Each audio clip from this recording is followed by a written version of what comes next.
The morning sun was just starting to warm the sidewalk outside the Riverside Community Center when 72-year-old Robert Johnson rolled his wheelchair to his usual spot. Every Tuesday and Thursday for the past 3 years, Robert had come here to help serve lunch to families who needed it. Today felt no different than any other day. Robert checked his watch. His daughter Lisa would be here in 20 minutes to pick him up. She always worried about him being out alone, but Robert insisted on keeping his independence.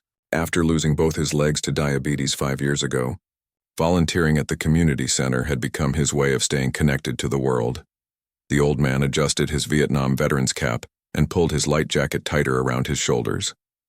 The October air still had a bite to it, but he didn't mind waiting outside.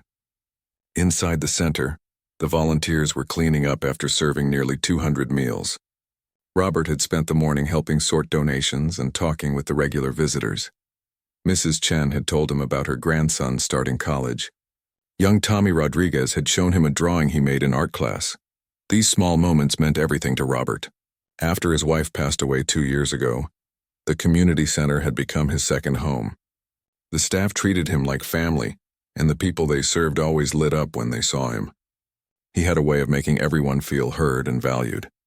As Robert sat quietly in his motorized wheelchair, he noticed a police car slowly driving down the street. The car made a U-turn and parked across from the community center. Robert didn't think much of it at first. Police cars were common in this neighborhood, though usually they were just passing through. Officer Daniel Brooks stepped out of his patrol car and immediately focused on Robert. The 28-year-old officer had been with the police department for 4 years, and in that time, he had already received 6 formal complaints from citizens. Most of them involved accusations of using too much force or treating people unfairly, especially people of color. Brooks walked across the street with purpose, his hand resting on his belt near his radio. Robert noticed the officer approaching but continued to sit peacefully, assuming the man was just doing his routine patrol. "Hey, you," Brooks called out when he was still 15 feet away. "What are you doing here?" Robert looked up with a gentle smile, the same warm expression he showed everyone he met. "Good morning, officer. I'm just waiting for my ride home. I volunteer here at the center." But Brooks wasn't interested in pleasantries. He stopped directly in front of Robert's wheelchair, towering over the elderly man. "I didn't ask for your life story. I asked what you're doing here." The tone caught Robert off guard. In all his years, he had rarely encountered such immediate hostility from a law enforcement officer. He had served his country in Vietnam, worked as a postal worker for 35 years, and raised 3 children who were all productive members of society. He couldn't understand why this young officer was treating him like a criminal. "Sir, I volunteer inside the community center," Robert repeated calmly. "I help serve meals twice a week. My daughter is coming to pick me up in about 15 minutes. Brooks looked at the community center, then back at Robert. "This is a public area. You can't just sit here taking up space. People are complaining about loitering." Robert glanced around the empty sidewalk, confused. There was no one else around to complain about anything.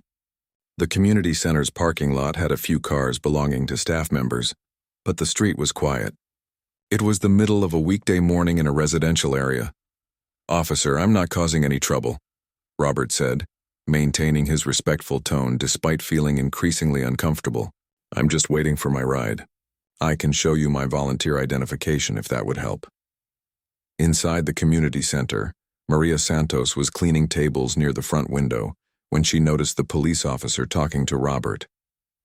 Maria had worked at the center for 6 years and knew Robert well. He was one of their most reliable volunteers and had never caused any problems. In fact, he often helped calm situations when other visitors became upset or frustrated. Maria stopped cleaning and moved closer to the window. She could see that the conversation wasn't going well, even though she couldn't hear what was being said.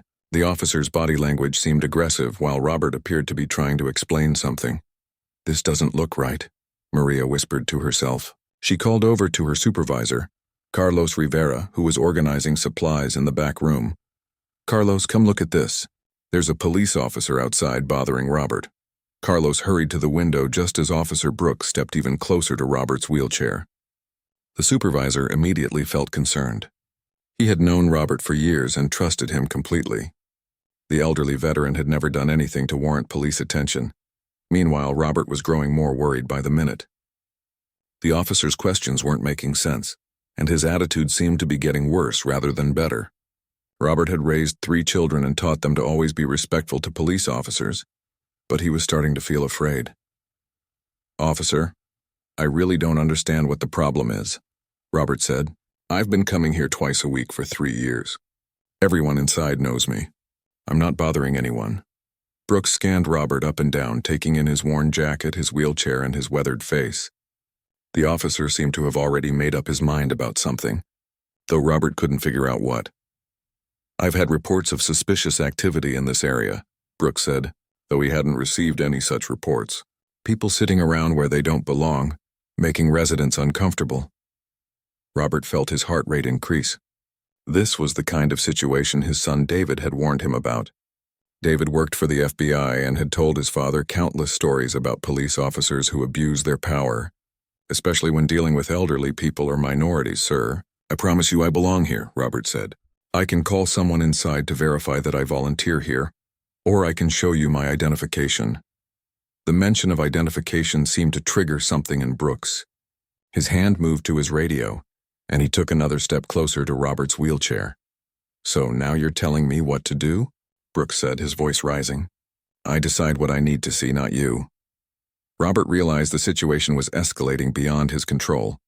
He began to look around, hoping to see his daughter's car or someone from the community center who might help explain the misunderstanding. But the street remained empty except for the 2 of them. Inside the center, Maria and Carlos were now joined by 3 other staff members at the window. They all watched in growing alarm as the situation outside continued to deteriorate. "Should we call someone?" asked Janet, the center's cook. "This doesn't seem right at all." Carlos was already reaching for his phone. "I'm calling the center director first, then maybe the police department." This officer doesn't seem to understand that Robert is one of our volunteers. But before Carlos could make his call, they all watched as Officer Brooks suddenly pointed at Robert and shouted something they couldn't hear through the glass. Robert raised his hands in a peaceful gesture, clearly trying to calm the situation down. The elderly veteran looked toward the community center windows and saw the faces of people he had worked alongside for years. They looked as confused and worried as he felt. Robert gave them a small wave, hoping to signal that he was okay, even though he wasn't sure that was true. Officer Brooks noticed Robert looking toward the building and interpreted it as some kind of signal or threat. His training should have taught him to de-escalate situations like this, but instead, his instincts pushed him toward confrontation. "Don't look over there," Brooks commanded. "You look at me when I'm talking to you." Robert turned his attention back to the officer, his hands still visible and his posture as non-threatening as possible. But he could see in Brooks' eyes that logic and respect weren't going to solve this problem. Something was very wrong, and Robert began to fear for his safety. The morning that had started so peacefully, with Robert helping serve meals to his neighbors and friends, was turning into a nightmare that would change his life forever. The tension on the sidewalk was getting thicker by the second. Robert could feel his heart pounding in his chest as Officer Brooks continued to stare him down. The elderly man had been in difficult situations before during his time in Vietnam, but this felt different. This felt unpredictable and dangerous. "Officer, please," Robert said softly. "I think there's been a misunderstanding.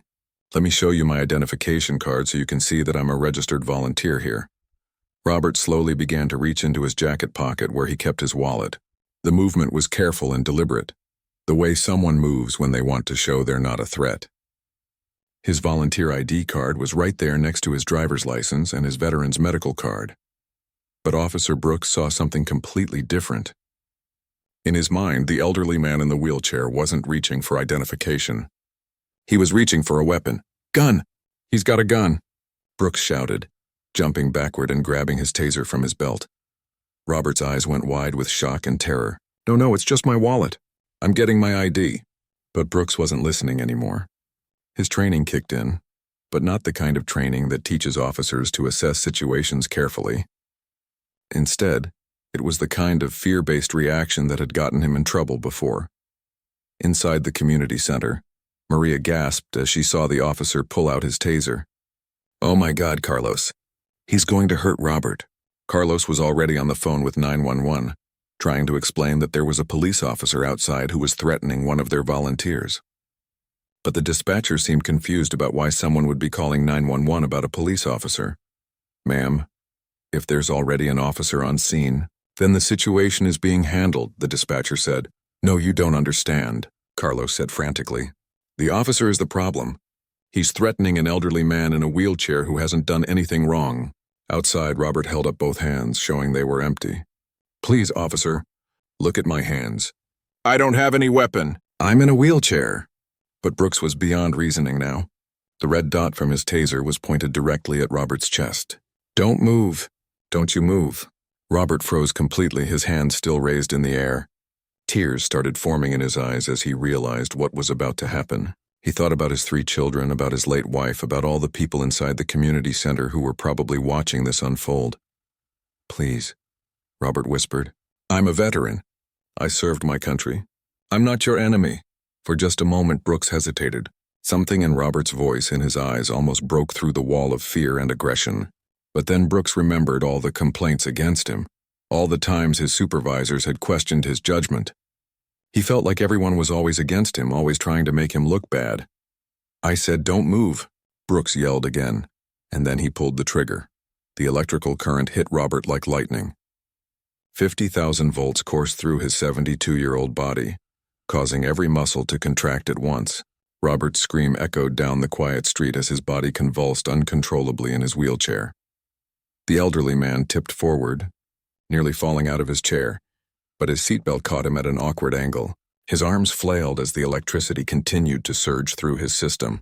His Vietnam veteran's cap fell to the ground and his glasses flew off his face. Inside the community center, the staff members were screaming and crying. Maria ran toward the door, but Carlos grabbed her arm. "Don't go out there," he said. "We need to document this. Keep recording on your phone." Janet was already filming through the window, her hands shaking so badly she could barely hold her phone steady. "This is insane." Robert never hurt anybody. "He can barely use his hands because of his arthritis." The taser cycle lasted 5 seconds, but to Robert it felt like hours. When it finally stopped, he slumped forward in his wheelchair, gasping for breath and unable to speak. His whole body felt like it was on fire, and his heart was racing so fast he thought it might explode.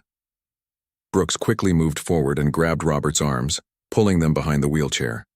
"Stop resisting! Stop resisting!" But Robert wasn't resisting anything. He could barely move, let alone fight back. The elderly man was in shock, both from the electrical current and from the trauma of what had just happened to him. I can't breathe," Robert managed to wheeze out. Brooks ignored him and started putting handcuffs on Robert's wrists, pulling them tight behind his back. The metal cuffs dug into Robert's thin skin, and the position put strain on his shoulders that made the pain even worse. "You're under arrest for threatening an officer and reaching for a weapon," Brooks announced, as if he was reading from a script. Robert tried to speak, tried to explain that he had been reaching for his wallet, but he couldn't get enough air into his lungs to form the words. The taser had affected his breathing, and the stress of the situation was making everything worse.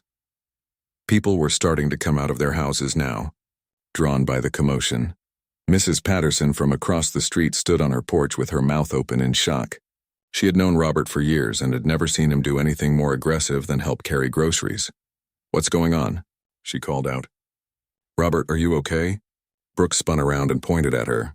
"Ma'am, get back inside." "This is a police matter." Mrs. Patterson ignored him and pulled out her phone to start recording. She had lived in this neighborhood for 40 years and had never seen anything like this. An elderly veteran in a wheelchair being tasered and arrested for no apparent reason. More neighbors started appearing and more phones came out. Within minutes, there were 6 people recording the scene from different angles. Brooks began to realize that this situation was getting out of hand, but his pride wouldn't let him back down. "Everyone disperse. This is official police business," he shouted, but the neighbors didn't disperse.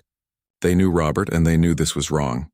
Mrs. Chen from down the street started walking toward them, her own phone in her hand. "Officer, this man is a disabled veteran," she called out. "He volunteers at the community center. He helps feed hungry families. What could he possibly have done wrong?" Brooks was getting more agitated by the minute. He radioed for backup, claiming he had a hostile suspect in custody, and needed assistance with crowd control. But the crowd wasn't hostile.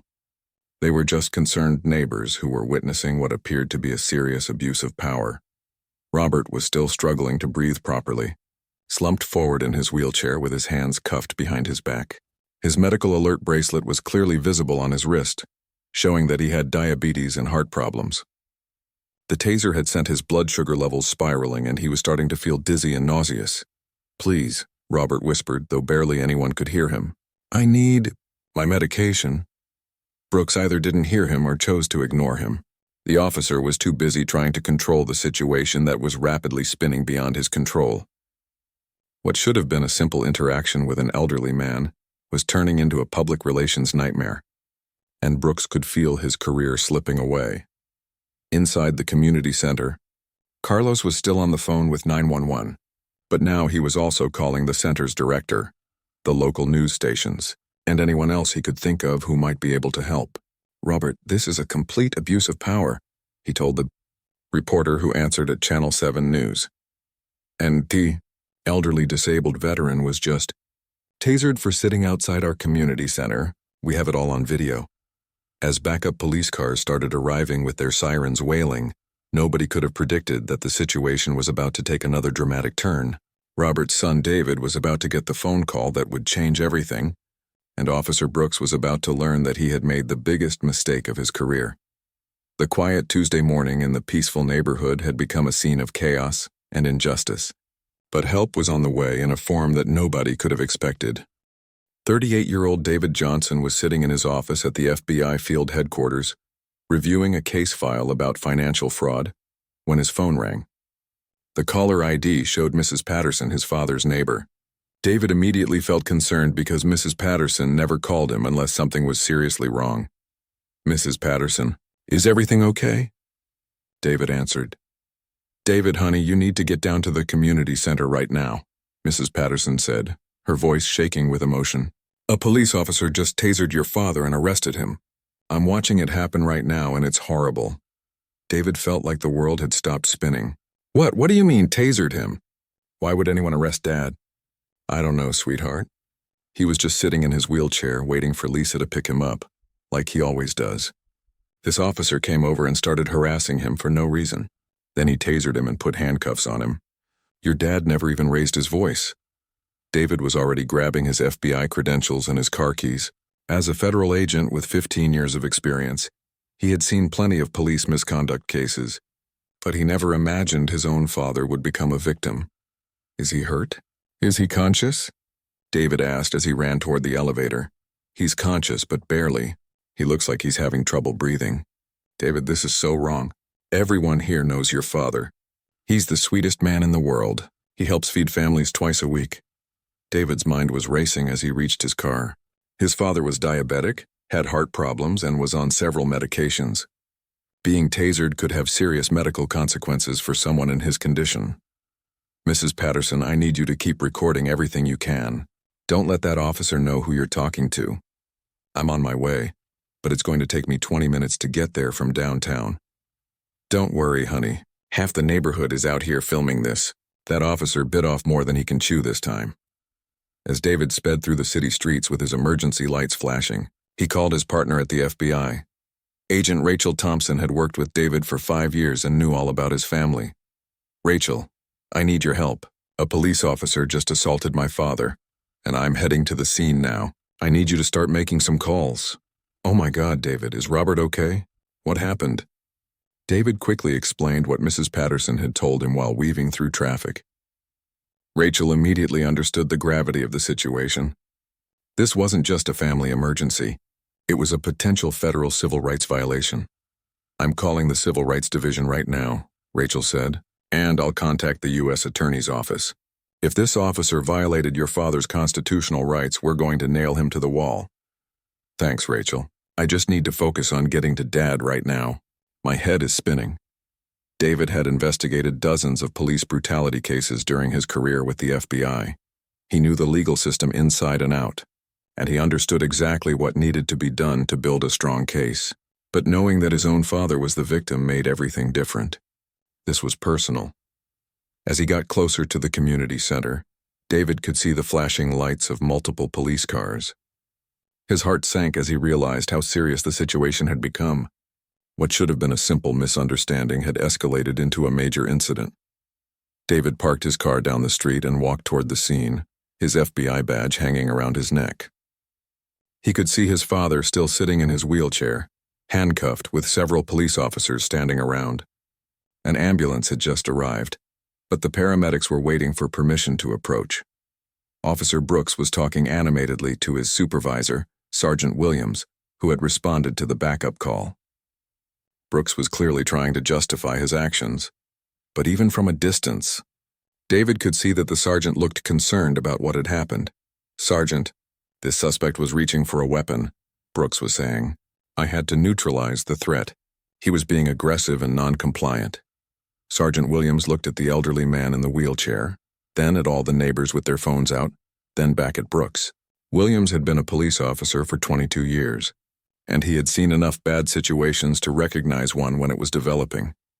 "Brooks, this man is in a wheelchair and looks like he's about 70 years old. What kind of weapon could he have possibly had?" "He reached into his jacket, Sergeant. I saw him going for something. I had to act fast."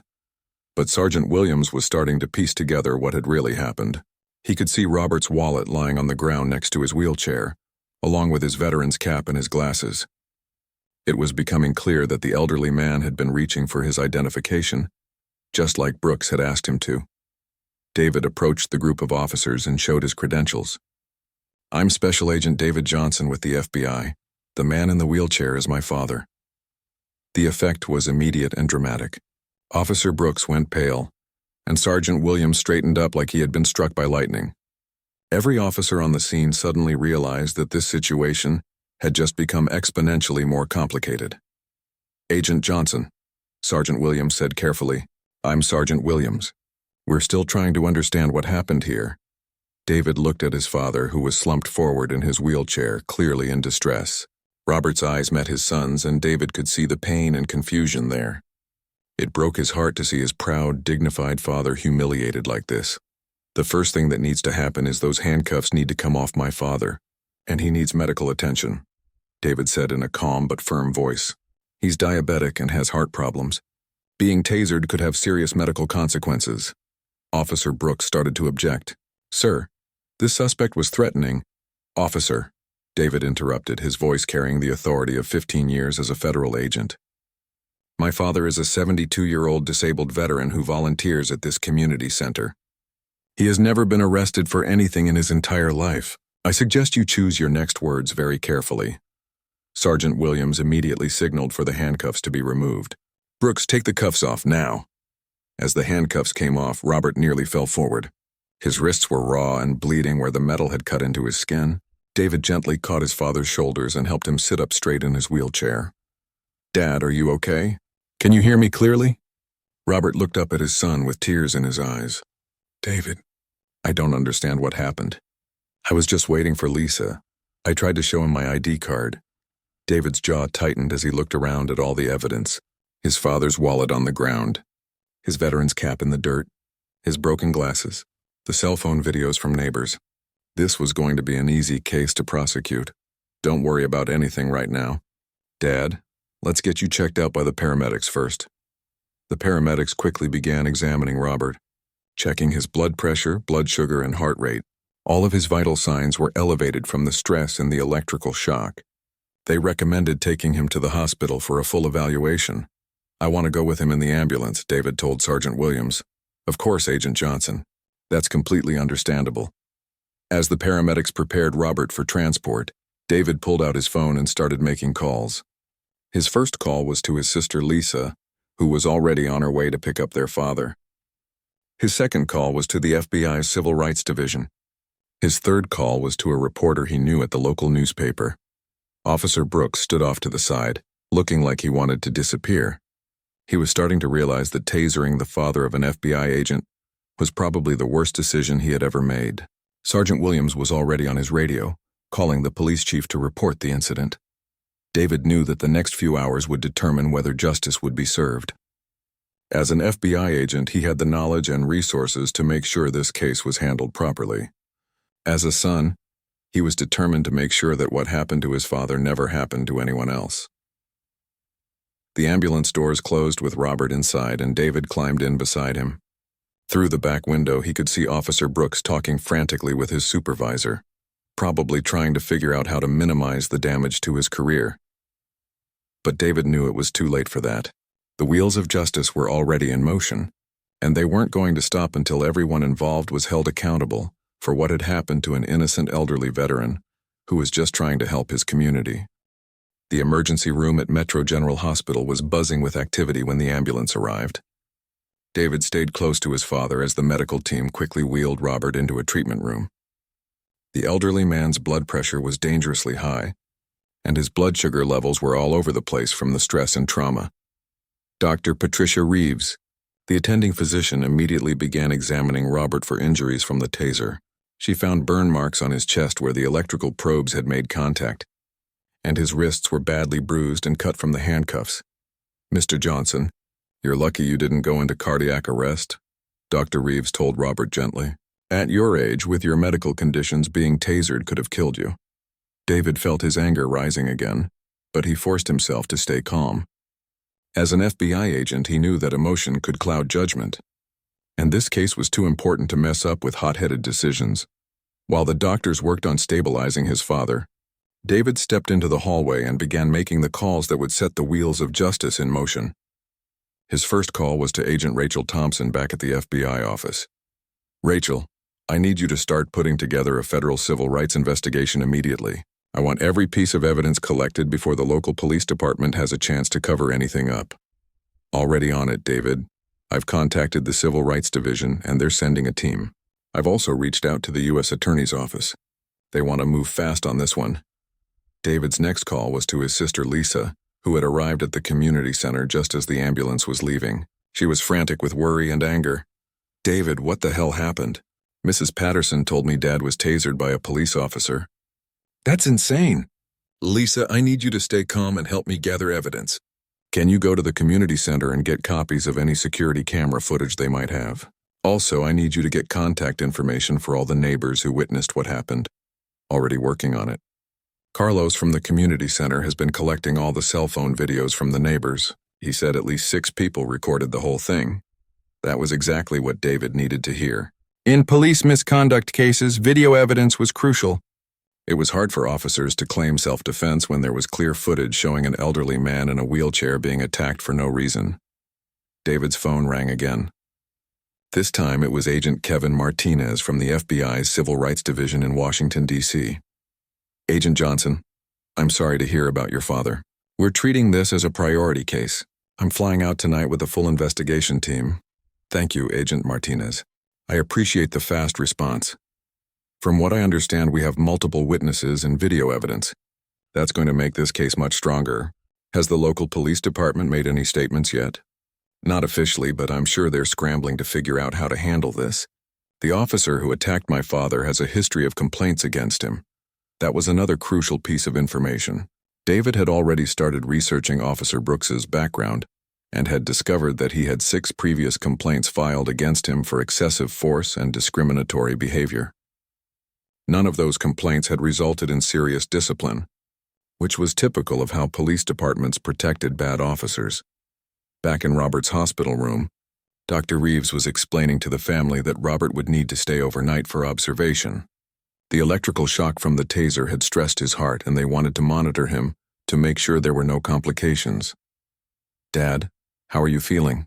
David asked as he sat down next to his father's hospital bed. Robert looked older and more fragile than David had ever seen him.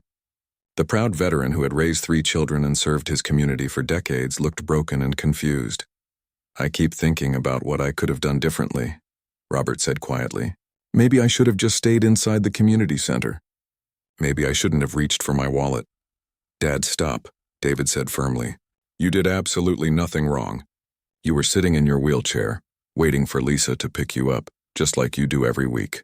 You have every right to be there, and you have every right to reach for your identification when a police officer asks for it." David could see that his father was struggling with feelings of guilt and self-blame, which was common among victims of police brutality. Many people internalized the trauma and wondered if they had somehow provoked the attack. "What's going to happen to that officer?" Robert asked. "That's what I'm working on right now, Dad. I'm not going to let this slide. Officer Brooks is going to face consequences for what he did to you." Over the next several hours, David worked with his FBI colleagues to build what would become an airtight case against Officer Brooks. The evidence was overwhelming. Multiple cell phone videos showing the entire incident from different angles. The videos clearly showed Robert sitting peacefully in his wheelchair, attempting to comply with the officer's demands, and being tasered without justification. Security camera footage from the community center that captured the beginning of the interaction. This footage showed Robert waiting calmly and the officer approaching aggressively. Witness statements from 6 neighbors, all of whom confirmed that Robert had done nothing threatening or aggressive. Several witnesses specifically mentioned seeing Robert try to show his identification. Medical records documenting Robert's injuries from the taser and the handcuffs, as well as the dangerous spike in his blood pressure and blood sugar. Officer Brooks' personnel file, which showed a pattern of excessive force complaints that had been ignored by his supervisors. By midnight, the story had broken on the local news. Channel 7 News led with the headline, "Elderly Veteran Tasered by Police While Volunteering at Community Center." The reporter interviewed several neighbors who had witnessed the incident, and they all expressed outrage at what they had seen. "Robert Johnson is one of the kindest men I've ever met," said Mrs. Patterson during her interview. "He spends his time helping feed hungry families. The idea that any police officer would see him as a threat is absolutely ridiculous." The story quickly went viral on social media. The combination of an elderly disabled veteran being attacked while volunteering at a community center struck a nerve with people across the country. The hashtag Justice for Robert began trending on Twitter. David's phone was buzzing with calls from reporters, civil rights organizations, and other law enforcement agencies offering support. The case was getting national attention, which was both good and bad. Good because it put pressure on the police department to take action. Bad because it meant the department might try to close ranks and protect Officer Brooks. At 6 a.m. the next morning, David got the call he had been waiting for. Police Chief Margaret Sullivan wanted to meet with him personally to discuss the incident. This was unusual because police chiefs typically tried to avoid getting involved in individual cases, especially when they involved potential civil rights violations. "Agent Johnson, I want you to know that our department takes this matter very seriously," Chief Sullivan said during their phone conversation. "I've reviewed the preliminary reports and the video evidence, and I'm deeply concerned about what happened to your father. Chief Sullivan, I appreciate you calling, but I need to be clear about something. This isn't just about my father anymore. This is about a pattern of behavior that your department has ignored for too long. I understand your concerns, Agent Johnson. Can we meet this morning to discuss how we can move forward in a way that serves justice for your father and maintains the integrity of both our agencies?" David agreed to the meeting, but he wasn't going in alone. He would be accompanied by Agent Martinez from the Civil Rights Division and an attorney from the U.S. Attorney's Office. This was going to be handled by the book, with no special favors or backroom deals. As David drove to the police station for the meeting, he thought about his father lying in that hospital bed. Robert had dedicated his life to serving others, first as a soldier in Vietnam, then as a postal worker for 35 years, and finally as a volunteer helping feed hungry families. The fact that Officer Brooks had seen this gentle, elderly man as a threat said more about the officer's prejudices and training than it did about Robert's behavior. David was determined to make sure that Officer Brooks faced the full consequences of his actions, and that the police department implemented changes to prevent this kind of incident from happening again. The meeting with Chief Sullivan would be just the beginning. David knew that real change would require sustained pressure from the FBI, the courts, and the community. But for the first time since getting that phone call from Mrs. Patterson, David felt confident that justice would be served. 6 months after that terrible Tuesday morning, Robert Johnson sat in the front row of a federal courtroom, watching as Officer Daniel Brooks was sentenced to 3 years in federal prison for violating his civil rights. The judge's words echoed through the packed courtroom as she delivered the verdict. "Officer Brooks, you took an oath to protect and serve your community," Judge Elizabeth Warren said sternly. "Instead, you attacked an elderly disabled veteran who was peacefully waiting for his family. Your actions were not just criminal. They were a betrayal of everything law enforcement should represent. David sat next to his father, feeling a mixture of satisfaction and sadness. Justice was being served, but it couldn't undo the trauma his father had experienced. Robert had recovered physically from the Taser attack, but the emotional scars were still healing. The case had moved through the federal court system with unusual speed, thanks to the overwhelming evidence and the national attention it had received. The multiple cell phone videos, the witness statements, and Officer Brooks's history of complaints had made it impossible for him to claim innocence. In addition to the federal criminal charges, Officer Brooks had been fired from the police department and was facing a civil lawsuit from Robert's family. The lawsuit would likely result in a significant financial settlement, but more importantly, it had forced the police department to agree to major reforms. The changes that came out of Robert's case were more comprehensive than anyone had expected. Chief Sullivan, under pressure from federal investigators and community activists, had agreed to a consent decree that would transform how the police department operated. All officers would now be required to complete 40 hours of de-escalation training every year, with a special focus on interacting respectfully with elderly and disabled community members. Body cameras became mandatory for all patrol officers, and the footage would be reviewed regularly by civilian oversight committees. Perhaps most importantly, the department implemented a new early warning system that would flag officers who received multiple complaints. Officer Brooks might have been stopped before he hurt Robert if such a system had been in place earlier. The community center where Robert volunteered had become an unexpected symbol of the changes taking place. The building now hosted monthly meetings between police officers and community members, designed to build trust and understanding between law enforcement and the neighborhoods they served.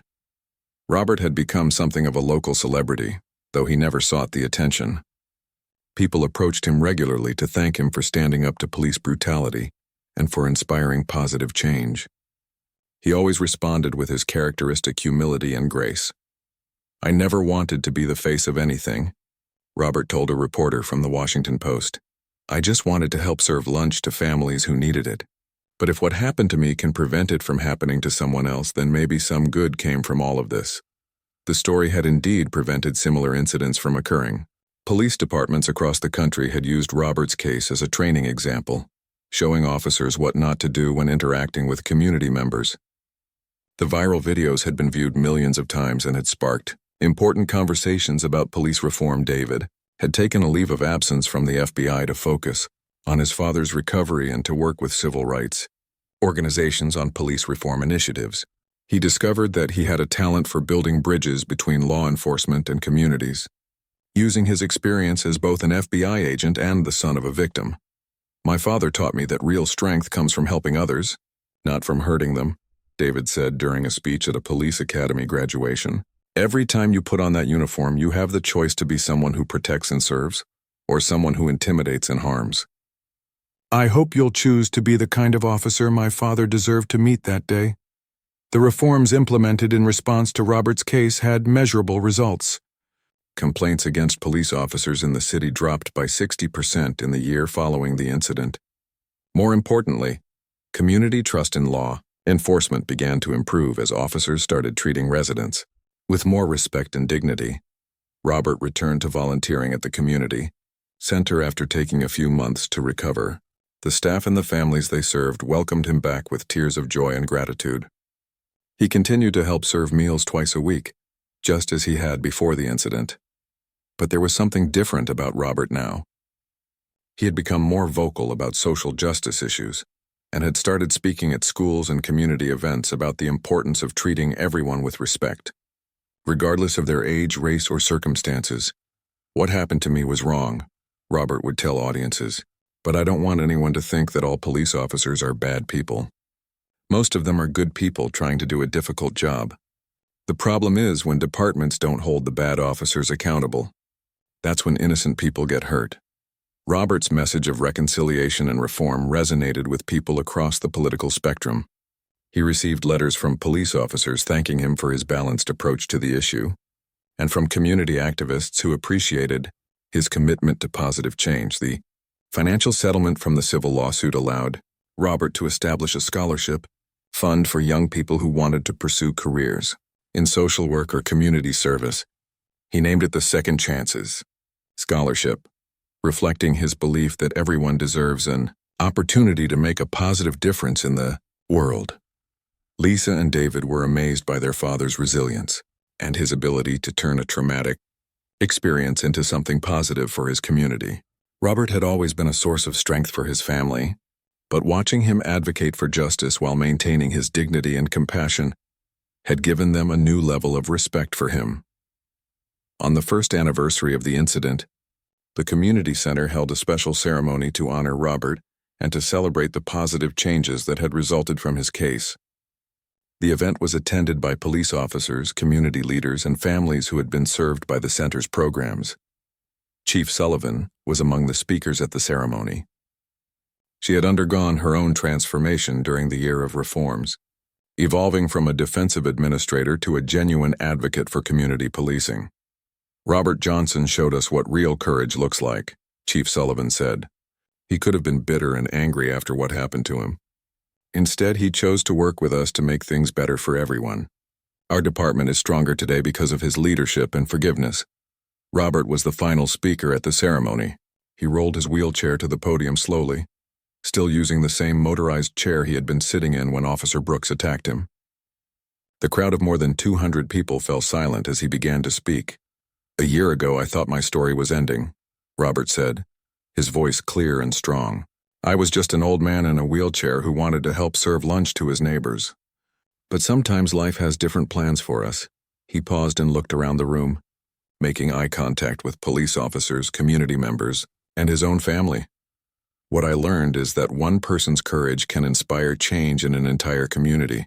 Officer Brooks made a terrible choice that day, but his actions led to reforms that will protect countless other people in the future. In a strange way, I'm grateful for what happened because it gave me the chance to be part of something bigger than myself." The audience erupted in applause, and many people were wiping away tears.